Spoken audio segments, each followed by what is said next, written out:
بسم اللہ الرحمن الرحیم۔ السلام علیکم۔ آج ہم سنیں گے حضرت سلیمان علیہ السلام اور چونٹی کا واقعہ۔ حضرت سلیمان علیہ السلام نہر کے کنارے بیٹھے ہوئے تھے کہ ان کی نگاہ ایک چونٹی پر پڑی جو گیہوں کا ایک دانہ لے کر نہر کی طرف جا رہی تھی۔ حضرت سلیمان علیہ السلام اس کو بہت غور سے دیکھنے لگے۔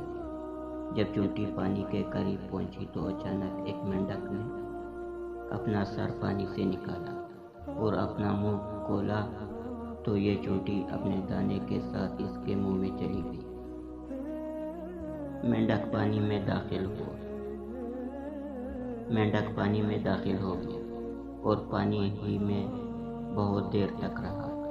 حضرت سلیمان علیہ السلام اس کو بہت غور سے دیکھ رہے تھے۔ ذرا ہی دیر میں مینڈک پانی سے نکلا اور اپنا منہ کھولا تو چونٹی باہر نکل گئی، البتہ اس کے منہ میں دانہ نہ تھا۔ حضرت سلیمان علیہ السلام نے اس کو بلا کر معلوم کیا کہ ماجرا کیا تھا اور وہ کہاں گئی تھی۔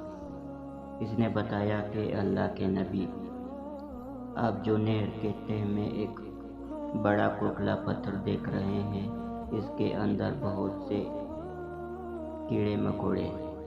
اللہ تعالیٰ نے ان کو وہاں پر پیدا کیا۔ وہ وہاں سے روزی تلاش کرنے کے لیے نہیں نکل سکتے۔ اللہ تعالیٰ نے مجھے اس کی روزی کا وکیل بنایا۔ میں اس کی روزی کو اٹھا کر لے جاتی ہوں اور اللہ نے اس مینڈک کو میرے لیے مسخر کیا ہے تاکہ وہ مجھے لے کر جائے۔ اس کے منہ میں ہونے کی وجہ سے پانی مجھے نقصان نہیں پہنچاتا۔ وہ اپنا منہ بند پتھر کے سوراخ کے سامنے کھول دیتا ہے۔ میں اس میں داخل ہو جاتا ہوں۔ جب میں اس کی روزی اس تک پہنچا کر پتھر کے سوراخ سے اس کے منہ تک آتی ہوں تو مینڈک مجھے منہ سے باہر نکال دیتا ہے۔ حضرت سلیمان علیہ السلام نے کہا، کیا تو نے ان کیڑوں کی کسی تسبیح کو سنا ہے؟